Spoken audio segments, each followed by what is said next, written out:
What is happening, YouTube? Got a new project for today. No, I am not getting into lowrider trucks. This is a 2007 Ford Expedition EL. This is my wife's truck. And these, in some forms, came with an air ride suspension in the rear. This was one of those. So it has an air compressor and a system of air lines and relief valves and air shocks here in the back. It uses an air spring essentially instead of a coil spring, and that system has failed.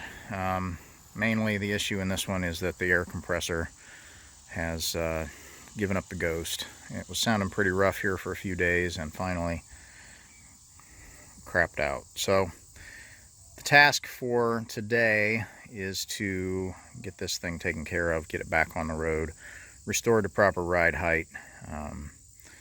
Winter is not too far around the bend here, so trying to get this thing resolved and squared away. We're going to get some new tires on it, take care of a couple other little things so that we've got good, reliable transportation for Mama and the kids.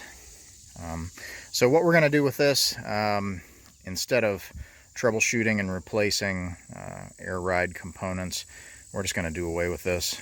I'm going to go ahead and put in some new struts in the rear that have coil springs on them, and we'll just do away with the air ride.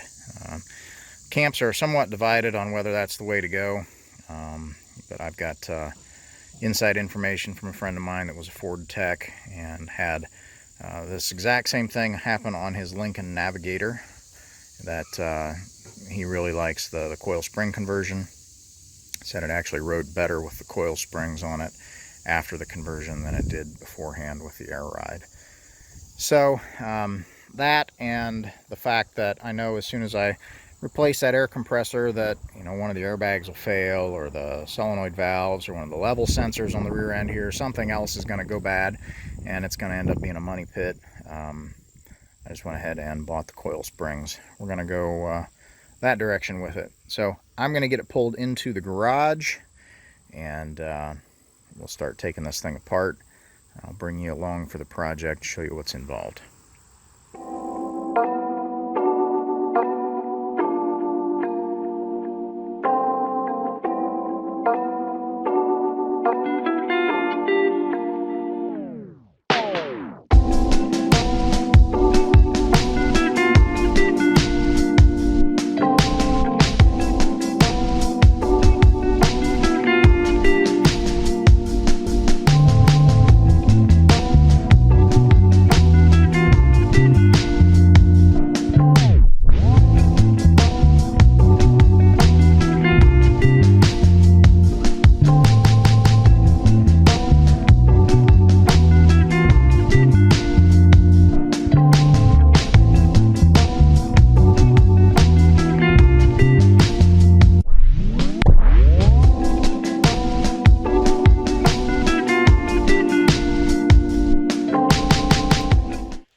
Alright, so I've got it jacked up. We've got the wheels off both sides. I've got it supported from jack stands underneath. I supported it from the center there. You could also support it from the frame out here on the side if your jack stands are not tall enough, or if you would prefer. But as you can see, it's very stable there where it is. It doesn't shake or move. And essentially, this guy is what is coming out. It's an integrated strut and airbag, kind of all in one piece.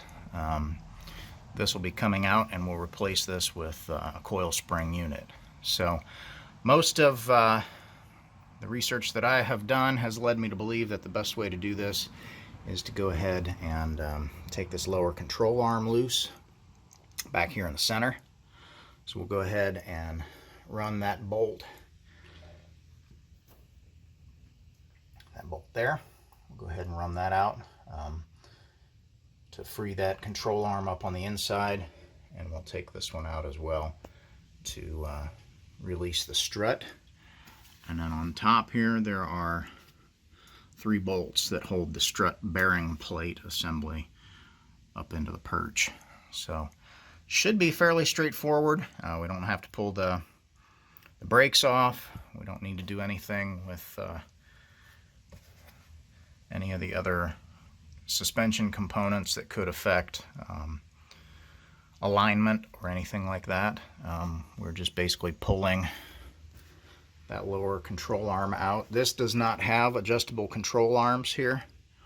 That is not an adjustment that is part of the setup when you do a four-wheel alignment. That is just a fixed mounting point, so we don't need to worry about messing with our camber adjustments or anything. You'll see some of these other components that we'll be removing. I need to get a little better light under here. This is the ride control sensor. That's going to judge ride height, and that's what sends the signal on an air ride system up to the front to turn on the compressor to increase the pressure in the airbags and raise the back of the truck. This one sees really no towing duty, so aside from passenger transport, which is its main purpose, the only thing that's ever been in the hitch on this one while we've had it is a bike rack. So I feel pretty confident that we'll be just fine without the adjustable ride control.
Alright, well, we got the one airbag out.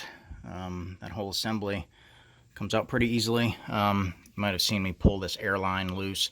There's just a little collar on this that you push up on the collar, push up towards the end of the line, and then the line pulls out. See that little red collar there?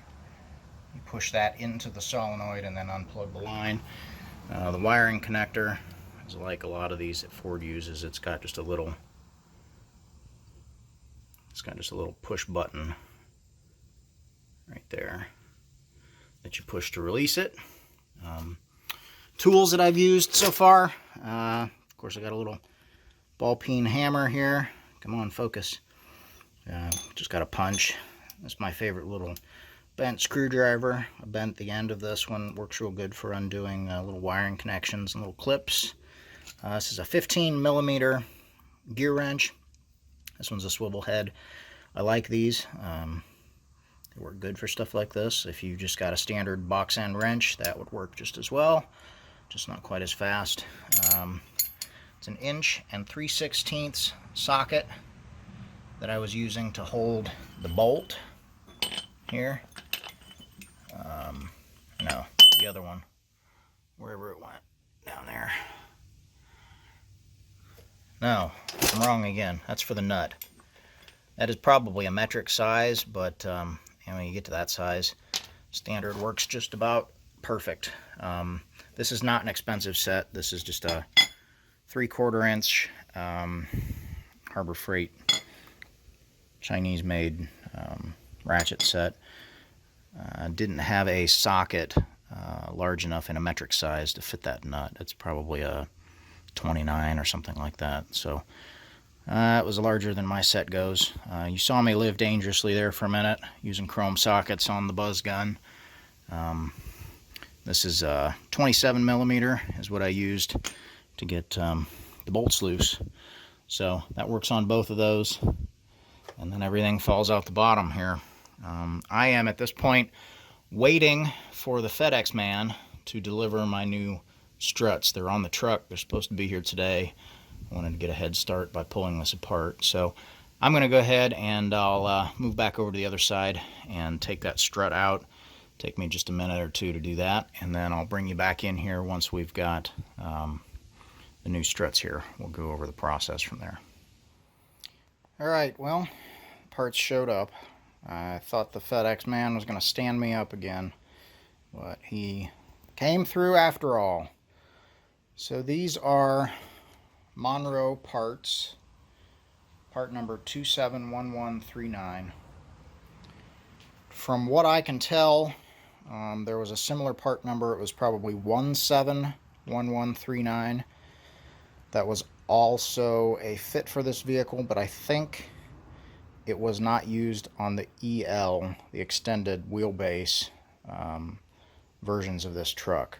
So I think a 171139 was for a regular length Expedition. The 271139 was for the EL. I think I paid around $169 or something like that for each of these. It was a little less than that, because I think total was about $330 with the shipping to get them here. So that's what I'm using here. I looked at a lot of different options. These I ended up getting from Rock Auto. They had them the closest to me so that they could get them here the fastest, and their price was comparable, if not a little bit better than what I saw everywhere else. So that's what I went with. That being said, I'm a little tight for time here. We're trying to get this thing back into service, if I can, for something here this afternoon. So I'm going to go ahead and start throwing this thing back together, and we'll see how it goes. But I'm going to get to work.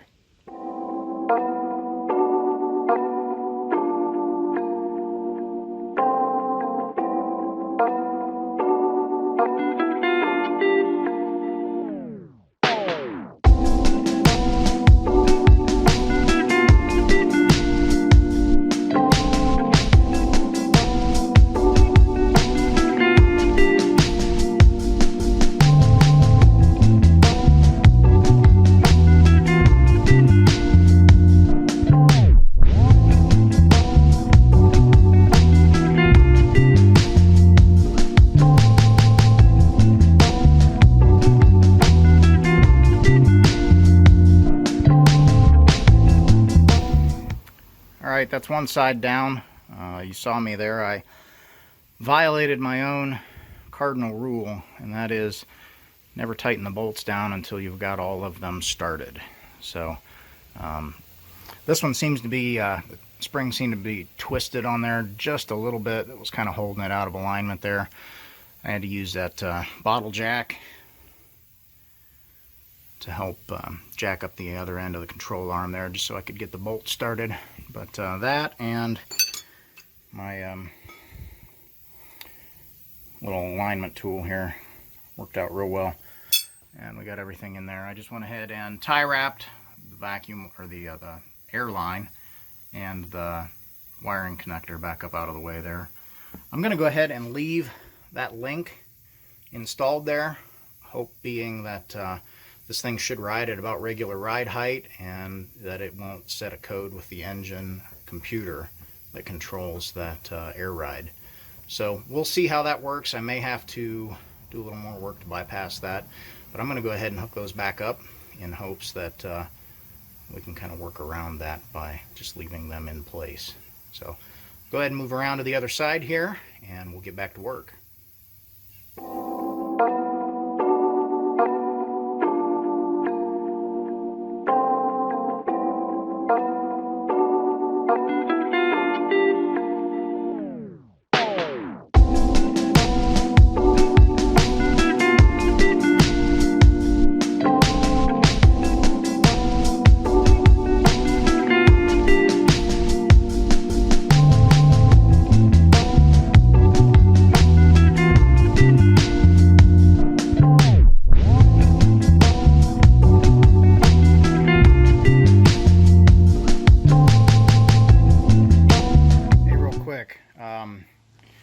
one thing that I know some of you will probably comment, you'll notice that I tightened those bushings on the control arms up with the vehicle off of the ground.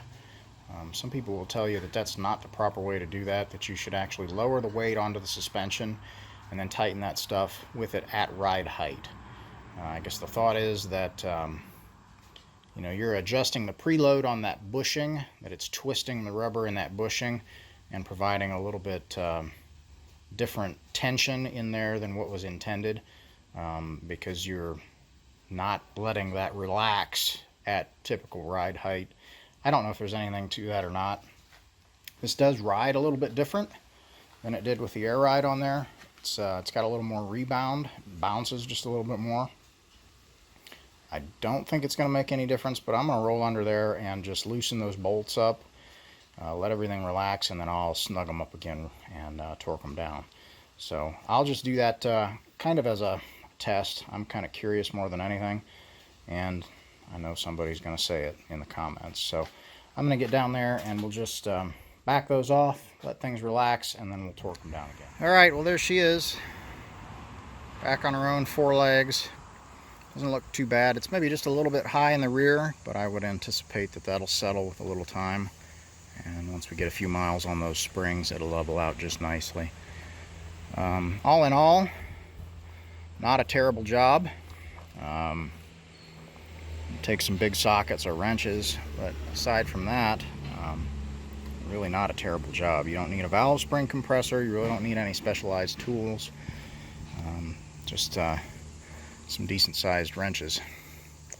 So with that, I think we're about ready for a test drive. I'll take it out and we'll go for a ride, and I'll give you a little follow-up as to what we think. I think I better go clean myself up before I get in there on her cappuccino leather, though. Yeah, maybe I ought to do something about that too. I'll be back. All right, well, we're back. Took it on a good, I don't know, 40-50 mile drive. It's on a cross-country meet, kind of on the other side of the county, so we were able to put some miles on it. Everything sounds good, feels tight. I'll be honest, I kind of missed the air ride. I think it rode better before, but this is probably the better solution. I think it's started to settle there on the rear already. The air ride light, or actually the message came up on the dash and said check air ride. This one, again, this is a 2007. This one has an option in the setup menu where I could get in and disable the air ride. So I went ahead and did that. I think that seemed to take. I did start the vehicle again after that, and the message didn't come back. So I'm hoping that that is enough to kind of resolve that issue for us. And yeah, I'd say it's been a successful repair. I think we're good to go, although I do kind of miss the air ride. I think it rode just a little bit better, but good enough for what it is. It's not hauling the president, but it is hauling my family. If you enjoy these videos, if you don't mind, subscribe to the channel. That would really help us out. Be sure to like and comment as well. And thanks for watching.